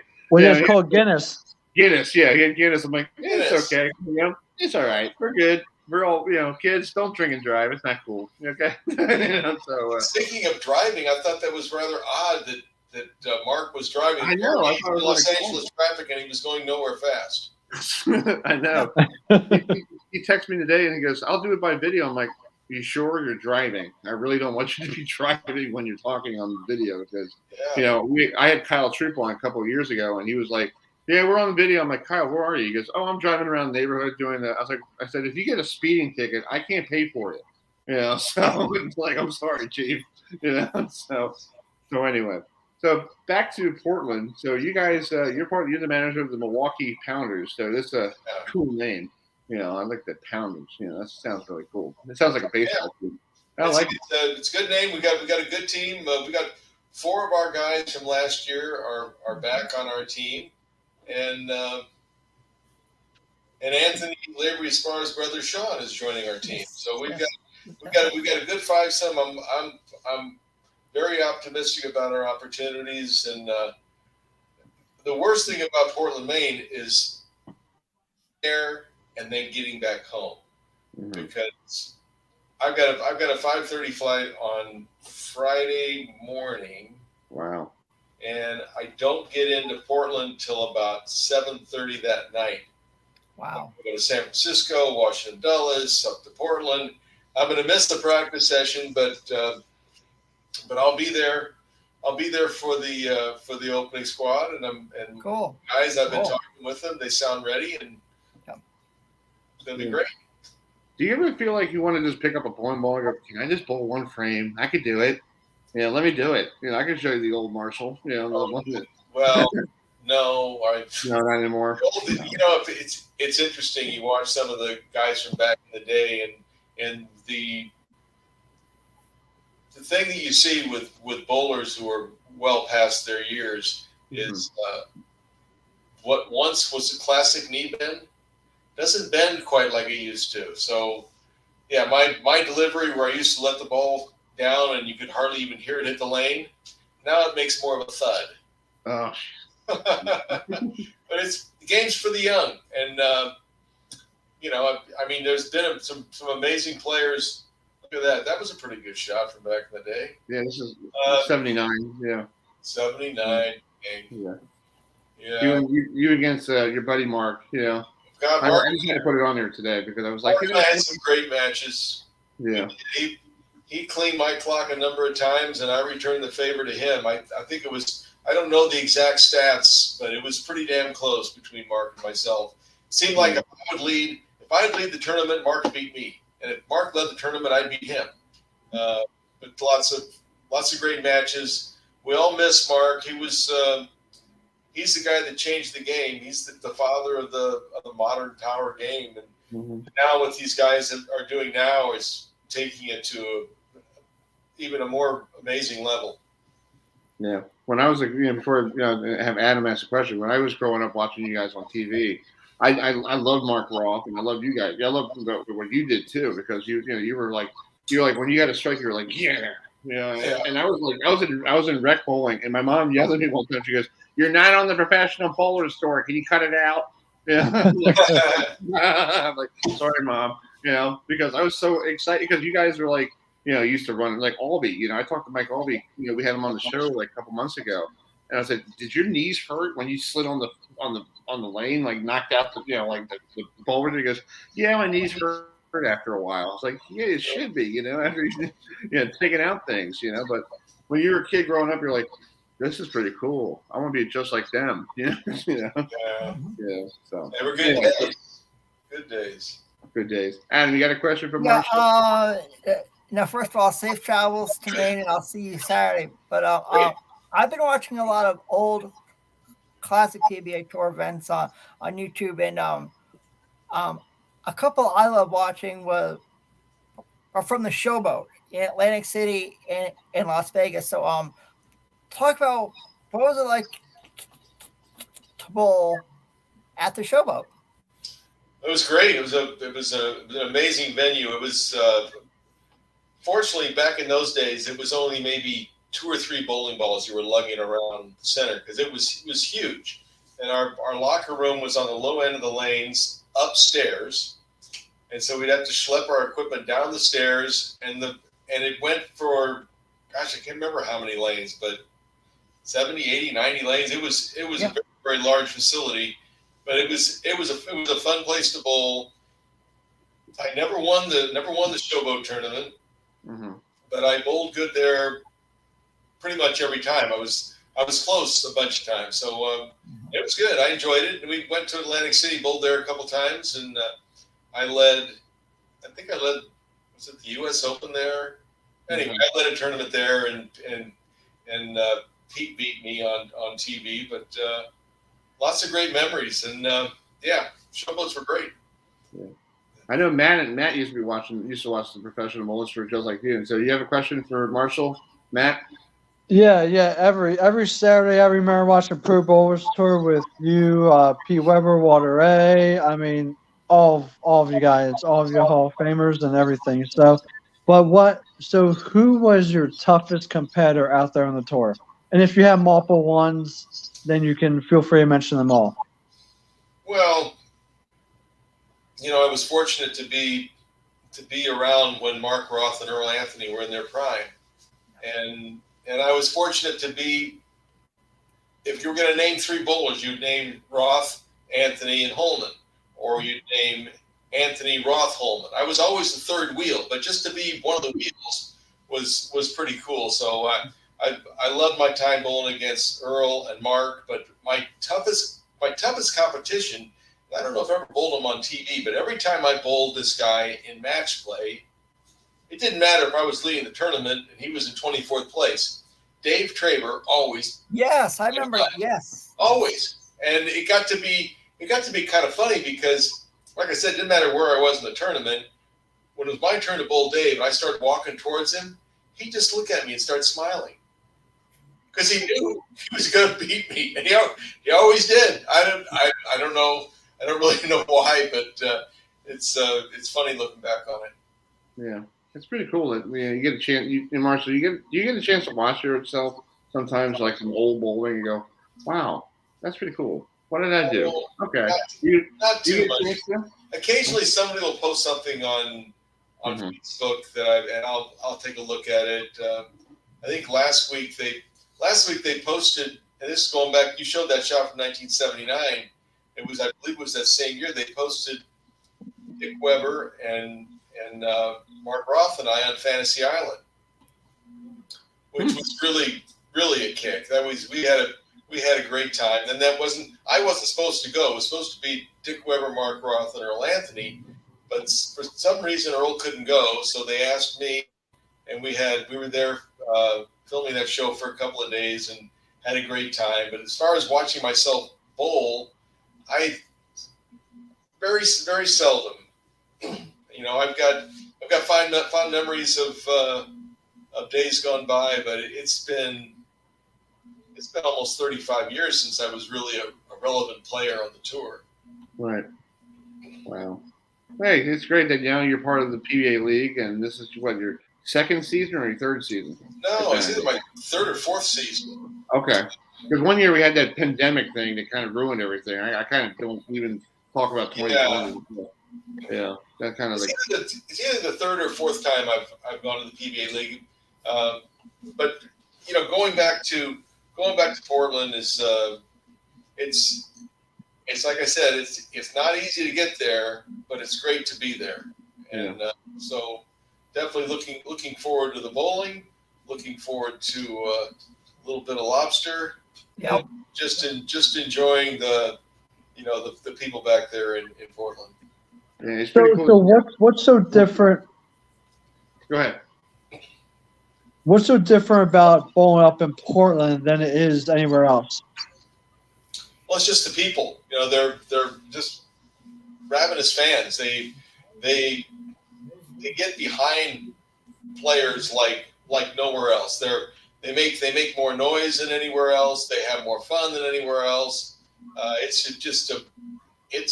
is the place. If you want to see a bowling tournament, you want to see the pros, you want to watch great bowling and amazing atmosphere, it's number one, and there's not really a close number two. Thank you. Yeah. Yes, but you hit the nail on the head, Marshall. It's like, I mean, like I tell people, you need to go to Portland, Maine at least once and experience the PBA League, because if you've seen it on TV, you need to go and experience it. And it's an atmosphere that, to me, it's like going to a college football game or a college basketball game, and it's like the fans are right on top of you. All the signs, all the costumes. It's like, you have to go and experience it for yourself. You know how long I've been going there, so it's going to be like, it's the end of the year for the PBA Tour, and I can't think of a better place to go than Portland, Maine, and Bayside Bowl. It's like, on Saturday it's the first day of fall, so you can go experience the fall colors up in Portland, Marshall. Oh, nice. It is. Yes. Cool. That's awesome. Well, Marshall, I got to ask you one more question before I let you go. I know now the tour is a lot different from when you were on TV and the different tour stops, like Baltimore and New York and all stuff. Is it too expensive for people for like the PBA to go to Baltimore and do like they used to do, like the Fairlanes Open? Is it expensive for bowling centers or what? I think that's definitely part of it. They have a lot of tournaments where they compact a number of events into a 1 or a 2 week kind of a thing, like the World Series of Bowling, and logistically it is easier for the tour to do that. It became expensive for the bowling centers as well. So, I'm not privy to everything that goes on in the inner workings of the game, but that's a very good possibility that's at least one of the reasons. Okay. Because I miss having you guys here in Baltimore, and when we were kids growing up, it was the Fairlanes Open, and I never bowled with a jam there. Oh, you didn't? No, never bowled good in Baltimore. I went there a number of times, but I think before I started bowling there, it was Johnny Unitas's center, Colt Lanes. Okay. Many, back in the '60s and early '70s. Oh, nice. Yeah. Hey, you like the crab cakes here? That's why. Crab cakes. Sure. Yeah, exactly. Well, Marshall, I hope you have a safe trip to cross-country trip to Portland. I hope everything goes well. And, Adam will be there on Thursday, so he'll run into you around the weekend. So, sure. Keep an eye on that guy up there. He's a good guy. Yeah. Thanks, Chris. He will. Don't worry, he will. He will. All right, Marshall. It's been an honor. Thank you so much. Thank you. I get time to feed Lucy. She gets hungry. Yeah. Was Lucy nearby? Lucy's she's roaming around the house somewhere. Around the house? We'll tell Lucy we said hello. I will. All right, guys. Thanks, Marshall. Thank you very much. Take care. Right. All right, that's the great Marshall Holman. That's really an honor. Chris, we finally got him on video. Yes, that's the first time. That's our first time having a legend like him on our show on video. Yeah. We had Pete Weber on phone. We had Walter Ray on video. Yeah, we have one. Yep, second one. Like I said, we have Walter and Marshall. Next time we'll try to get Pete on video, and we'll get Norm Duke on video too. The greats, the all-time greats now. So anyway, let me give before we call Commissioner Clark, let's finish some business we should have done earlier today.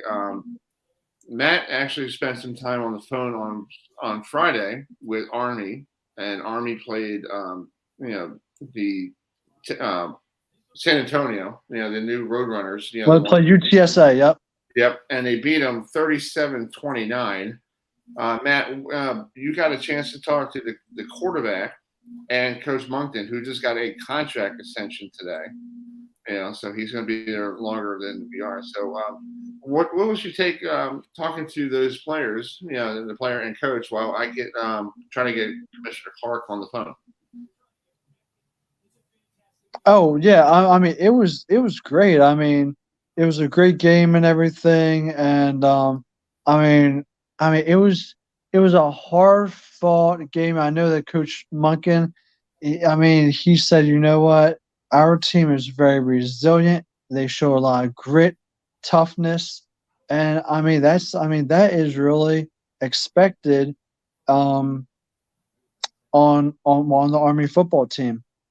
And he also said that you know what, they went ahead and they definitely showed tremendous improvement from the first week to now. So and he's just really proud of his team with how much grit and perseverance that they showed. Because UTSA is a high offensive team. It's an explosive offensive team. Yes, they are. I mean, Adam, they can score very quickly, and so for them to hold the Roadrunners down to only 29 points says something. Because again, I mean, UTSA could score in the 50s or 60s on a lot of teams, but they held them to only 29. Usually, if you hold a team at 29, that's okay. But you know what?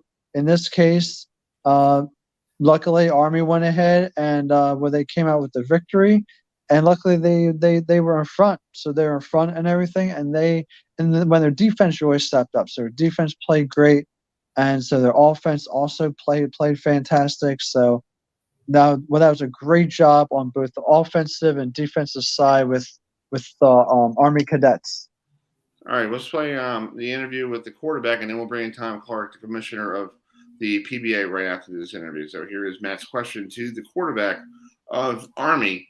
It was Bryson Daly, who went 7 for 17 for 135 yards passing with a touchdown. Plus, he went over the century mark, rushed for 102 yards on 24 attempts and a touchdown. So here is the interview with him. Matt had a chance to speak to him after the game. So, how has your offense progressed and improved since the first week? Yeah, so since the first week, I would say that we had a lot of missed assignments. Physicality was there, toughness was there, but we definitely just had to communicate better up front. And we took big emphasis on that through the past couple of weeks, and it carried over last week and this week. I feel like we've always been the tougher team, but finishing and winning the fourth quarter has been a struggle for us in the past, and we've been taking control of that as well.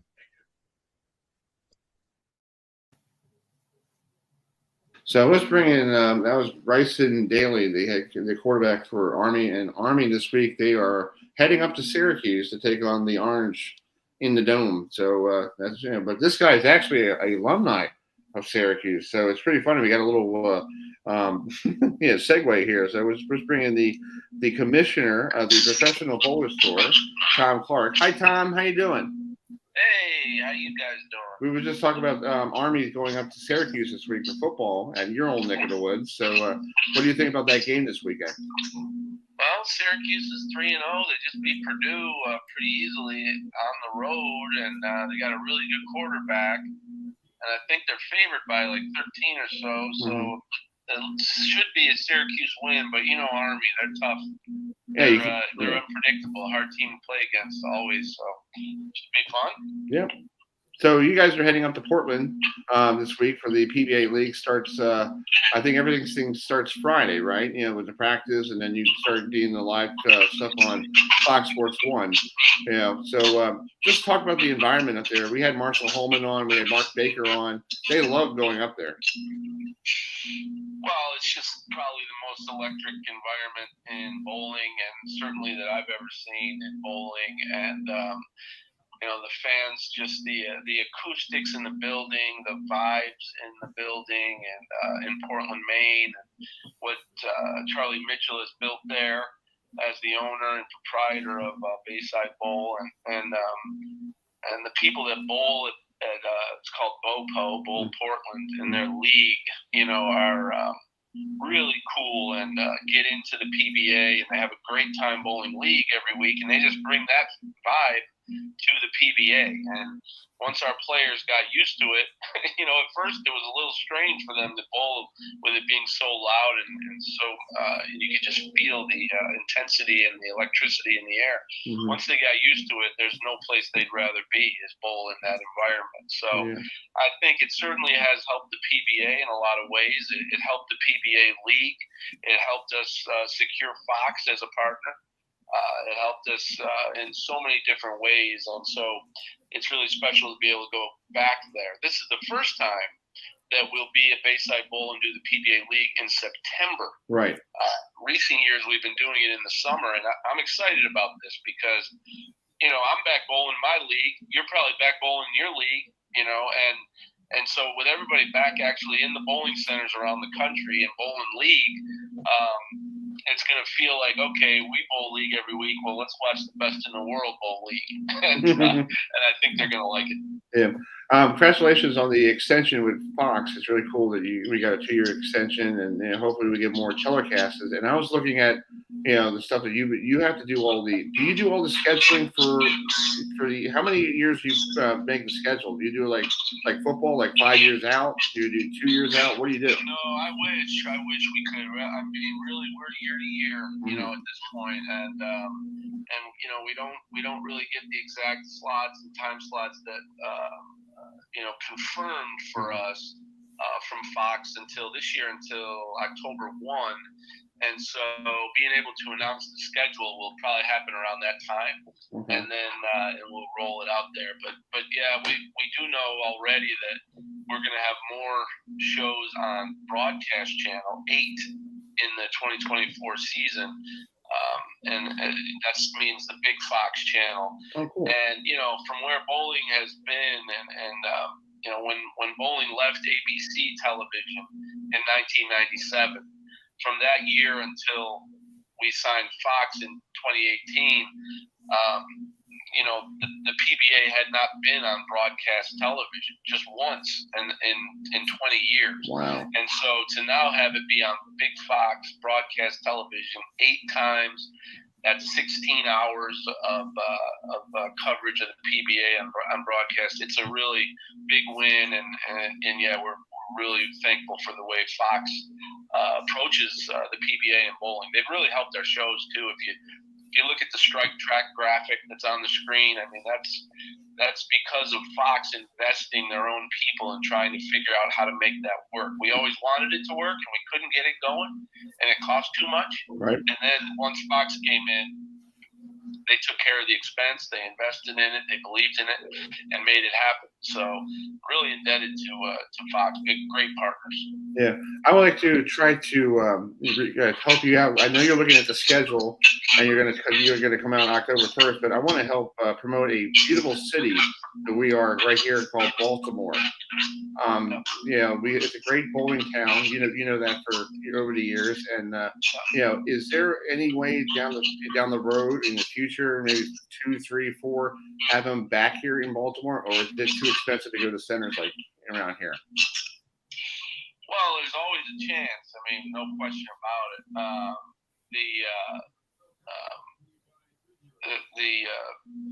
Finding the right center that wants to invest in it, the timing works for it, the geography works, and the number of places we can go. I mean, there's always just a million things that have to fall into place.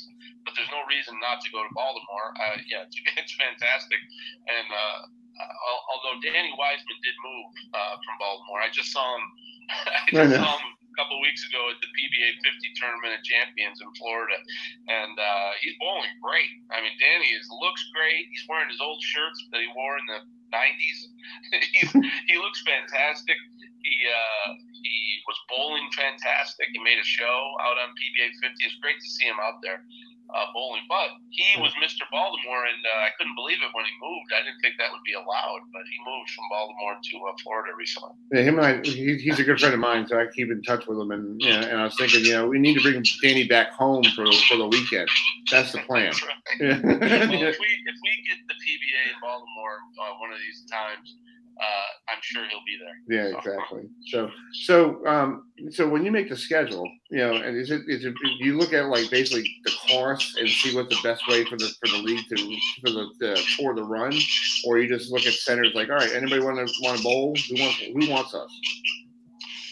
Well, there's some outreach like that, but for the most part, we target. We know centers and partners that have been strong supporters of the PBA that can host a PBA event from a logistics standpoint, the number of lanes and the age of the lanes, the machines, the mechanics there, the bowling center proprietor, the idea that there's a large league base and there could be fan support, and that the fans will come out and we'll have the kind of crowds that we want, and the pro-ams will be big enough. And, then you kind of look for, who's going to invest and try to be part of the PBA as a partner financially.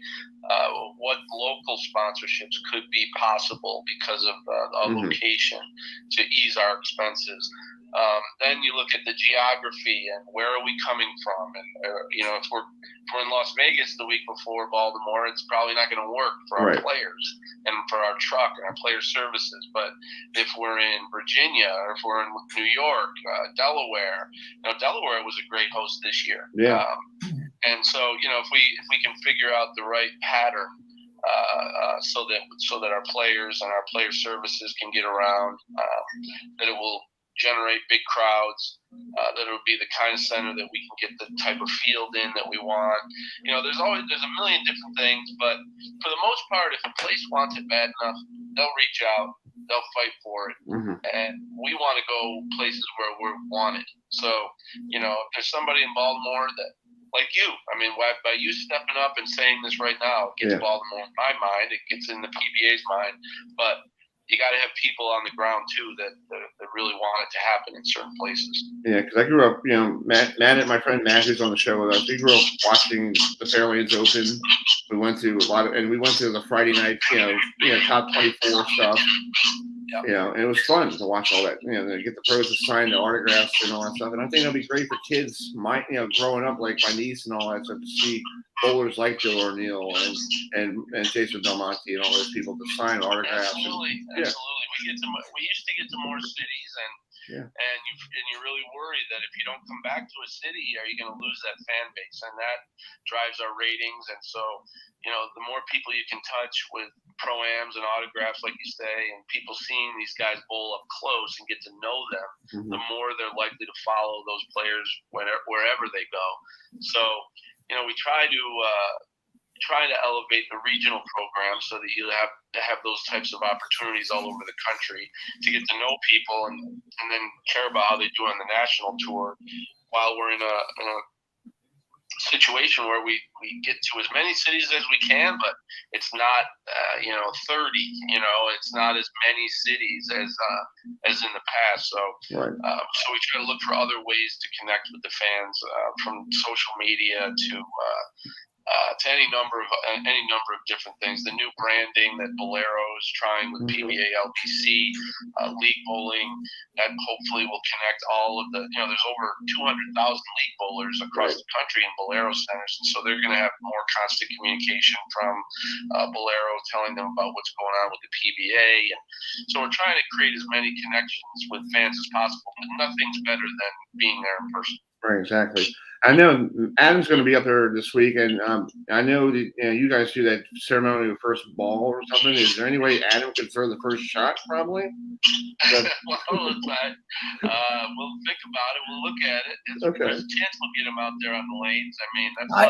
I'd be honored. I heard he's a good bowler, because he told me one time he bowled pretty well. And I'm like, okay, I want to see him on TV. I've seen him bowl at Bayside Bowl. He's a good bowler. Yeah, I want to see him on TV. Come on, I need somebody on. Okay, Chris. All right, now Adam, my question to you. Is this: will we ever see the PBA 50 tour on Fox FS1? What tour? The 50 tour with all the old Walter and all that stuff. Yeah. Well, we've always talked about it. I love the PBA 50 tour. I was down there at the TOC, and I watched every single week on Bowl TV. And we got to get more people watching on Bowl TV. That helps make an argument that there should be a show on FS1 or Fox. But that if we put the Senior U.S. Open on TV, that you'd have a great Final Five. It'd be exciting and fun to watch. And I continually, bring that up in conversations. But when you're trying to fill every single spot with the most compelling programming, and one of the biggest things about television ratings that sponsors pay attention to is the demographics, and they're always looking for a younger audience. And one of the problems that bowling has had through the years is our audience is older. And so you end up in a lot of conversations with network executives and sponsors, and you talk about trying to bring the average age of the viewership down so that we're more attractive to sponsors. And so when you're having that conversation and then say, well, what about senior bowling? That's almost, the first thing an executive will say in that case is, well, you're not going to get the age down if we make the age older for the players on TV. So it becomes a hard conversation where you try to educate them and say it's just as exciting. It's just, these are bowlers that people have watched for years on television. Any chance to see Pete Weber and Parker Bone and Leto and Walter Ray and see these guys bowl again on TV is going to be exciting. So we've tried to use those types of players and special events like the King of the Lanes, or we did a bunch of stuff with that where all those guys got on those shows. And we've tried in the past on ESPN. We did a few senior events each year, and the ratings were okay. Right. They weren't bad. But it's just a hard argument to make. It's just that the more bowling is popular and the PBA Tour does better and better in ratings, the more chances we'll have to suggest other types of programming, and they'll listen and do it. But right now, when we're just trying to maximize every minute on TV and help our demos every single time we're on, it's tough to make that argument for the PBA 50 as much as I love it. Yeah, I agree. They're all my guys. I mean, I'm 54 now, so most of the PBA 50 players are younger than me. Exactly. Matt, you have the last question for Commissioner Clark. Go ahead, Matt. Yes, Commissioner. So how has bowling evolved with the popularity throughout the past couple decades? Interpretation, please. He was asking about the popularity in decades, for bowling. How is that what the question was, Matt? Yeah. Well, yeah. So my question was, how has the popularity of bowling evolved throughout time? Yeah, the popularity of bowling throughout time on TV. Yes. On TV. Go ahead. You want to know the popularity of what? Of bowling on TV. Like over the years, how they. Oh yeah, well, I think that we had over 25 million viewers this year, which was 14% up over the last year. Oh, that's good. And we've been right in that right around in there. But when we're on Big Fox, we can, we goal and try to average about 1 million viewers during a show. When we're on FS1, it's more like 300,000 is the average number during a show. And that doesn't count the number of people come in and out and join late. That number usually is about three times that total. So if we have 1 million on average, that's more like 3 million people have tuned in. Or if we have 300,000, that's more like almost 1 million that are tuning in. And then our shows do really well on the PBA YouTube channel, hundreds of thousands of views. And the PBA 50 does very well there too, which is another good thing to use to promote the PBA 50. But we get 100,000 views for every show that's on there. So I think the popularity of bowling is still strong on TV. I think, back in the old days, in the 80s, 70s, 80s, 60s, 70s, 80s, there were 9-10 million people watching, and there were only 3 channels. Right. And so there's a huge difference in the popularity on television before cable TV and now the internet, and it's just so much different streaming. But this is really the first time we've had a rights deal from a network like Fox. Since ABC back in the 1990s. So to see a giant player in sports paying the PBA for the right to air our stuff, it's a great step forward, and I think should tell all the bowlers that people like to watch bowling on TV. So I appreciate them for sure. Exactly. Well, Tom, thank you And so then much. just one last thing. Well, not a question, but a comment. I just wish that they would bring a tour back to Baltimore, because I know that Chris and I definitely miss it. He wants bowling back in Baltimore, like I did. Yeah, we talked about that one. Yeah, exactly. Well, Commissioner, thank you so much for coming on. Safe trip to Portland this week, and hope you have a good time up there, and hopefully the ratings are good, and we'll keep in touch. All right, thanks a lot for talking about the league, and I know all the fans are going to have a great time watching it. So thank you guys, and let's have some fun. All right, sir. Thank you so much. Bye-bye. All right, bye.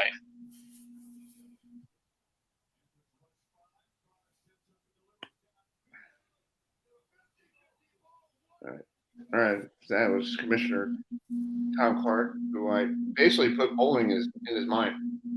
In Baltimore. Yeah. I hope they come back to Baltimore. Because Chris, I know both of us definitely miss it being up here, and we used to go to it. So I wish they would come back. Exactly. Let's wrap up the show here with our last interview of the evening.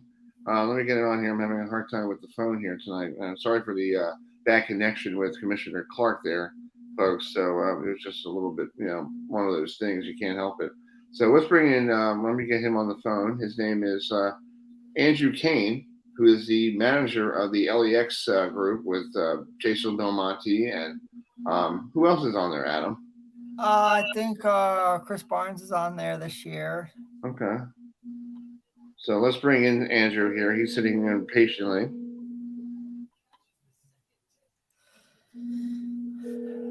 Hopefully he'll pick up here. This is Andrew. Hey, Andrew. It's Chris Heidel from Herberton Radio in Baltimore. Thank you so much for coming on tonight. I know it's a little behind our schedule here, but thanks for coming on. We had the commissioner on, talk about the league and all that stuff. So what's your take on the PBA League up in Maine? I'm looking forward to it. Our whole team looks forward to it every year. We've been going to Bayside. I still remember when we did the very first one in Detroit, and we all thought it was such a cool concept in their stadium. And I remember the first time that Tom had told us, "Hey, we've got this cool idea to go to Bayside Bowl in Maine," and everybody was like, "What is that?" And ever since the first time we went there till now, it's just something you look forward to, and it's just awesome. It's an awesome experience. It seems like how do you keep we were talking to Marshall Holman and Mark Baker and also Bill O'Neill. How do you keep yourself with all that noise? How do you communicate with your players with that noise level? Do you do the old silent count like in football? If you hear you see the lips move. What do you do? We definitely do our fair share of yelling, but that's usually not enough. But I should start actually asking guys, hey, let's all make sure we brush our teeth, because we find ourselves trying to whisper to each other or yelling in our ears, because you're right, it gets so intense and so loud down there. But when we're in the moment and we're rolling, a lot of times there's not a lot of communication that requires a long discussion, and so the guys are really comfortable with each other usually by that point when we get to the TV shows, and we kind of just roll with the punches, and we communicate however we need to. But I usually don't have a voice by the time we're done. Sometimes after the first night. That's cool. Adam, you have a question for Andrew?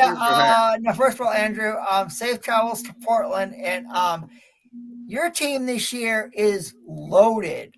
You have Jason Belmonte, you have Kevin McCune, Stu Williams, Thomas Larson, and of course Jacob Buttroff. So, is this the year that you guys will finally capture the Elias Cup and knock off the Portland LumberJacks?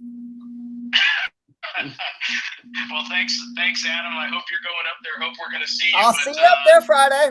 I'll be there Friday. I love to say every year, I'm never going to tell you, no, this is not the year we're going to win.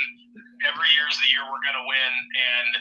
But I think with this roster, we've learned a lot. Obviously, at Bayside, we've had a couple close calls. We finished second a couple times, and the one thing we just don't seem to be able to do is get over that final hump. And whether it's the LumberJacks or anybody else, I hope we're the ones hoisting that cup at the end of the night.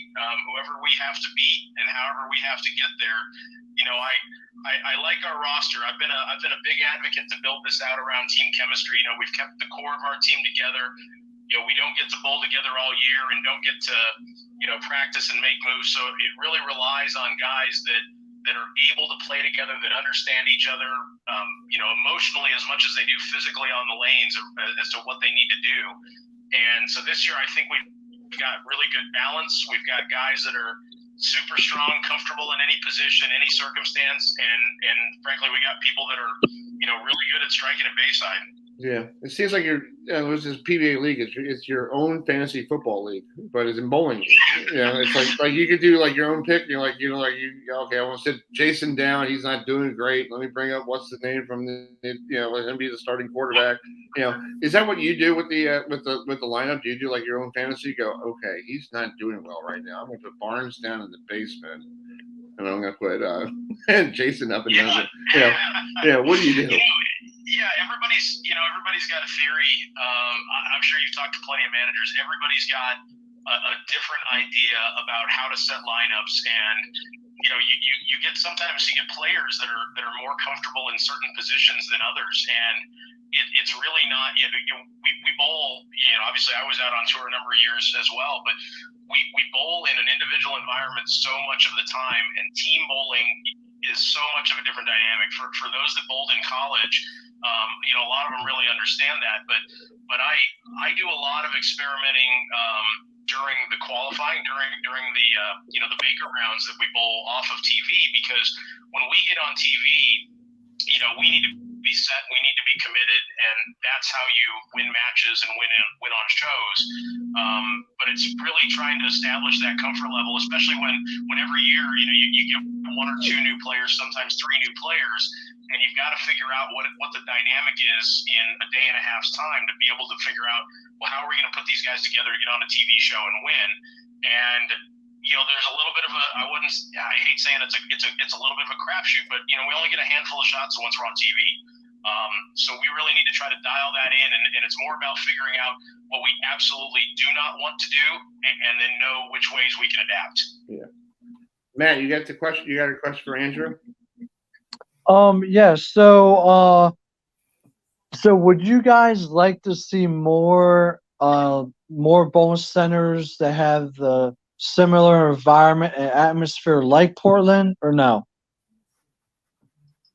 Yeah, I think it's, that's kind of a loaded question, because I think I can answer that either way. I think, yes, it would be awesome to have more places that were like that, because the enthusiasm that the fans have when we're there, the enthusiasm that the players have, the players, everybody, including the managers, including us, we feed off of that environment. The more excited the fans are and people are there that are in the building, the more you'll see the personalities of the players come out, right? And so we feed off of that just like in any other sport. And of course, I think there's a time and a place for where, guys would like it a little bit more calm, and there's, a little bit more, being able to stay inside their head and not being amped up, 100% all the time. But if you think about how we bowl 90% of the time on tour, we've got 8, 10, sometimes 12-hour days. So it's really, really hard to keep up that kind of energy level for the whole time. So I wouldn't love it all the time on tour, but I do think that, bowling needs that enthusiasm. Bowling needs that excitement. We need that action, and I think it's awesome for the sport. Yeah, it is. So do you think maybe like three times a year that would be good if you had that kind of environment like you do at Portland? Oh, sure. Yeah, I think that would be great. If we had a schedule that supported that a few times a year in different locations, I think guys would welcome that. That would be cool. Well, Andrew, thank you we're up against the clock here, so thank you so much for you to come on, and don't be a stranger. Adam will be up there. Sorry. Oh, sure thing. Well, thanks for having me on, guys. I really appreciate it. And go LAX next week. All right, dude. Thank you so much for coming on. All right, take care. Have a good night. Thanks. All right, bye. Are you okay, Chris? Yeah, hold on. I was not getting all choked up because of Andrew Cain there, folks. I just lost Yeah, it's called you. I've been talking a lot all night. So. Chris, All you're right, getting folks, shook up because of your Seminoles playing the Tigers. That's why. Yeah, exactly. We're going to wrap it up here tonight. We're going to be back. We'll be back here next Monday night at 8 o'clock because we're going to get a special time because Adam's going to be up in Portland, and around 9 o'clock after the live broadcast on Fox Sports 1 with our good friend, I hope it's Dave Ryan. It might be Dave Ryan. Yeah, I do believe it is going to be Dave Ryan up there. Because what's his name? Rob Stone is doing a lot of the big noon kickoffs, with Deion Sanders. Yeah, because it will be Dave Ryan and Randy and Kimberly up there in Portland. Yeah. So next week, let all of you know, I'll be on sometime after 9 p.m. To give a recap of everything on, and I'll grab a couple of my friends that will be there. And don't forget, Saturday at noon, Florida State Clemson on ABC. And actually, Chris and Matt, there's a whole. It's called if you're a college football fan on Saturday. There's so many good games happening on Saturday. Ole Miss goes to Alabama. You have the whiteout game, Iowa at Penn State on CBS in prime time. So, yeah, it's gonna be fun. And Adam and Chris, do not forget, game day is coming to South Bend, Indiana.